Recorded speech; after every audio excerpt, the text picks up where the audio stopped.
सर्व अत्याधुनिक सुविधेसह सुसज्ज असलेल्या डॉक्टर घोरपडे यांच्या दातांच्या दवाखान्याला आताच भेट द्या। आमच्याकडे सर्व सुविधा उपलब्ध। आमच्या रुग्णालयात रात्री 10 ते सकाळी 9 पर्यंत आपत्कालीन सेवाही सुरू। आमचा पत्ता LIC office road, Pawde hospital जवळ, वरुड। 10:34 झाले आणि बघू शकता जमतेम शेतामध्ये पोहोचतात। हे बघा, आता दुसऱ्या शेतामध्ये आहे मी। वन्य प्राणी जमतेमच शेतामधून निघून गेले। बघू शकता जस्ट मी आल्याबरोबर शेतामध्ये प्राणी होते आणि बघू शकता आता रात्री बेरात्री मी एकटा आहे। हे बघा, जमतेम वन्य प्राणी शेतातून निघून गेले।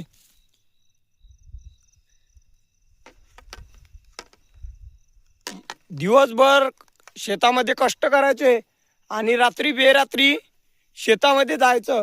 अंधार आहे आणि एकट्याला आता शेतामध्ये यावं लागलं।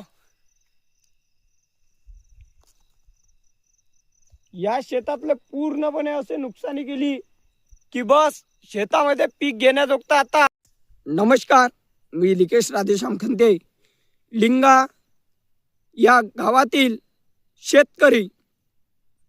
बघू शकता साहेब, आता जवळपास 11:07 झाले आणि मी आता शेतामध्ये आहे साहेब। तुम्ही म्हणाल की इतक्या रात्री लिकेश खंते हा शेतामध्ये करत काय आहे? तर साहेब, या महाराष्ट्र शासनाला शेतकऱ्याच्या जीवापेक्षा वन्य प्राण्याचा जीव महत्वाचा आहे। साहेब, आज माझ्या 2.25 एकर शेतामधले वन्य प्राण्यांनी पूर्ण कपाशी नष्ट करून टाकले। आज मी सकाळी कमीत कमी 400 ते 500 पराठ्या ज्या वन्य प्राण्यांनी उपटून टाकल्या होते त्या वरुड मोर्शी मतदारसंघाचे लाडके आमदार माननीय उमेश उर्फ चंदूजी आवलकर साहेब यांच्याकडे घेऊन गेलो। त्यांनी RFO साहेबांना फोन केला की लिकेश खंते यांच्या शेतामध्ये जाऊन नुकसानीचा पंचनामा करावा, परंतु अजूनपर्यंत पंचनामा झाला नाही। याकडे लोकप्रतिनिधीचे दुर्लक्ष आहे असे मला म्हणावे लागेल।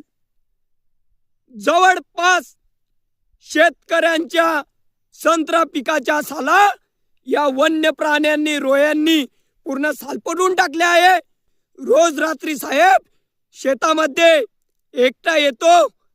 आता हे झोपाचे टाइम आहे, मला झोप येऊन राहिले, परंतु हे माझे पोट या शेतीच्या भरोशावर आहे साहेब। 2 टाइमचं अन्न हे कष्टाच्या घामामुळे आपण 2 टाइमचं अन्न खातो। त्याच पद्धतीने निवडणुका आल्या की शेतकऱ्याचे प्रश्न आम्ही असे विधानसभेत मांडू, तसे विधानसभेत मांडू, तुमच्या शेतकऱ्यासाठी हिताचे प्रश्न करू, तुमच्या शेतकऱ्यासाठी हे करू ते करू अशी आश्वासने दिले जाते। परंतु आम्हाला आश्वासने नको साहेब, आम्हाला थेट काम हवं।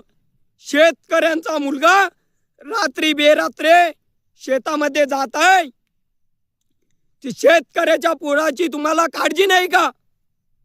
हा प्रश्न एकदा स्वतःला विचारा। शेतकरी हा जगाचा पोशिंदा म्हटला आहे साहेब। आज शेतकऱ्याला मरण्याची वेळ आली आहे, आत्महत्या करण्याची वेळ आली आहे। शेतकऱ्यांनी करायचं काय? आता मी माझा जीव धोक्यात आहे। अस्वल, वाघ, वन्य प्राणी कधी हल्ला करतील याची जाणीव नाही। त्याच पद्धतीने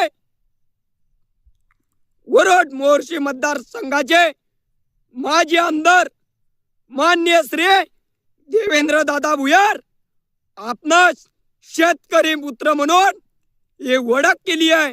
परंतु तुम्ही शेतकरी पुत्र, शेतकऱ्यांचे प्रश्न वरुड मोर्शी मतदार संघामध्ये जे नुकसान होत आहे ते प्रश्न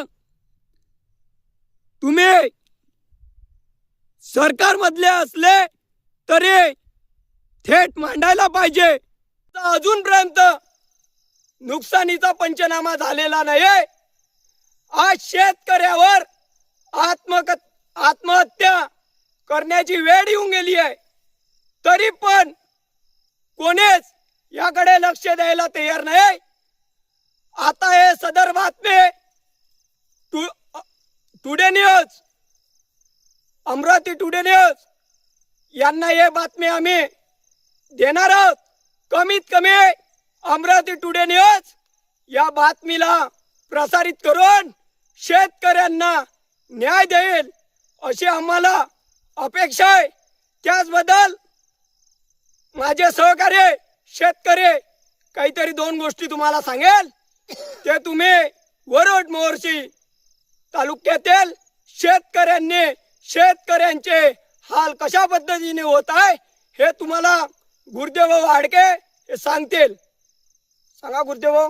नमस्कार, मी गुरुदेव गणपतराव हाडके. मी ठेक्यानं शेती वाहिली 50,000 ठेक्यानं. तिथे लावल्या मी 14 थैल्या. 14 थैल्यातून 5 ते 6 थैल्या एक दिवस रोह्यानं येऊन पूर्ण उद्ध्वस्त करून टाकल्या. दिवसभर शेतात काम करून 6 ते 7 वाजता घरी जाणे, हापस उपस जेवण करणे, अधिक 9 वाजता वापस येणे, हे असं दररोजची दिनचर्या चालू आहे. तर आम्ही 1 ते 1:30 वाजेपर्यंत शेतात थांबतो. कधी कधी 2 ते 3 वाजून जाते. मग आम्ही झोप घ्यावं कशी, झोप नाही जात, काही नाही जात. बिमारीचे आमच्यावर संकट येऊन राहिलं. इकडून रोह्याचं संकट, तिकडून अस्वलीचं संकट, तिकडून वाघाचं संकट. याले आम्ही काय करावं आता? याच्यावर तुमचं काही लक्ष आहे का नाही आहे? बघा, या महेंद्र राखो संवर्धन क्षेत्रामध्ये अस्वल, बिबट, वाघ इत्यादी प्राणी आहे. शेतकरी रात्री शेतामध्ये शेत पिकाचे जोपासना करण्याकरिता जाते. त्यावर कधी हल्ला होईल, कधी शेतकऱ्याचा जीव जाईल हे सांगू शकत नाही. करिता याकडे थोडंसं आवर्जून लक्ष द्या साहेब. ज्या पद्धतीने शेतकरी शेत पिकाचे संरक्षण करून कष्टाच्या घामामुळे जे 2 टाइमचं अन्न आपण सर्व शेतकरी, शेतमजूर, तसेच नौकर वर्ग, तसेच सर्व शेतकरी, शेतमजूर. बघा, आता आम्ही शेतामध्ये आहोत आणि बघू शकता कधी वन्य प्राणी येईल, कधी शेतकऱ्यावर हल्ला होईल हे सांगू शकत नाही साहेब. आता जवळपास या महेंद्र राखीव संवर्धन क्षेत्राला 4 ते 5 वर्ष होऊन राहिले. 2021 ला या महेंद्र संवर्धन राखीव क्षेत्र म्हणून घोषित झाले. या भागामध्ये वन्य प्राणी आणून सोडण्यात आले. या आधी आमच्या इकडे वन्य प्राणी होते नाही, परंतु साहेब आता इतके वन्य प्राणी झाले आहे की शेतकऱ्यांचे पीक पूर्णपणे नष्ट करत आहे. यावर कोणी लोकप्रतिनिधी बोलायला तयार नाही. निवडणुका आल्या की सर्व तयार होऊन जाते. शेतकऱ्याचे प्रश्न आम्ही मांडू, परंतु शेतकऱ्याचा प्रश्न मांडायला कोणी तयार होत नाही. साहेब, आज शिक्षणाच्या वयामध्ये शेतकऱ्याच्या पोराला जर शेतामध्ये रात्रीला जावं लागत असेल तर बघा, हा एक प्रकारचा अन्याय आहे की शेतकऱ्याचा मुलाचा जीव हा शेतामध्ये जाऊ शकते. याकडे कोणी लक्ष द्यायला तयार नाही. जवळपास आता आम्ही 6 ते 7 शेतकरी शेतामध्ये आलो आहोत. 2, 3, 4 वाजेपर्यंत आम्हाला शेतात राहावं लागते साहेब. घरचे आई वडील, आजी आजोबा, बहीण भाऊ वाट पाहते. त्यांच्याही डोळ्यात असं वाटते की माझा भाऊ आज शेतामध्ये गेलाय, माझे वडील शेतामध्ये गेले आहे. कधी काय होईल, कधी हल्ला होईल का, कधी काही होईल का. शेतामध्ये गेले आहे, परंतु घरी व्यवस्थित बरोबर येईल का. सर्व आमच्या आई वडील बहीण भाऊ आजोबा आजी सर्वांना काळजी असते, परंतु साहेब आम्हा शेतकऱ्यांना काही प्रोटेक्शन नाही आहे. शेतामध्ये आम्ही येतो तर आम्हाला सिंगल बेडची लाईन नाही आहे. भुक्क अंधारामध्ये आम्हाला शेतामध्ये हिंडावं लागते. कधी इंचू कधी साप या प्राण्याचा किंवा याचा धोका होऊ शकतो. याकडे काही लक्ष नाही साहेब. काल मी व्हिडिओच्या माध्यमातून सांगितलं की काल साप इंचू हे दोन्ही बी प्राणी मला शेतामध्ये दिसले.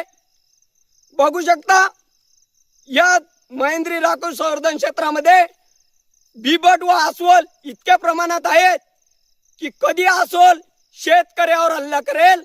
या आधीही आमच्या येथील सोनीरामजी परतेदे या आदिवासी बंधू यांच्यावर अस्वलीने हल्ला केलाय, परंतु अजूनपर्यंत महाराष्ट्र शासनाने यांची दखल घेतली नाही. यांना वन्य प्राणी महत्वाचे पण शेतकरी महत्वाचा नाही. शेतकरी दिवसभर राबतो आणि शेतपीक आणतो आणि त्या शेतपिकामुळे आपण 2 टाइमचं अन्न खातो, परंतु याकडे कोणी लक्ष द्यायला तयार नाही.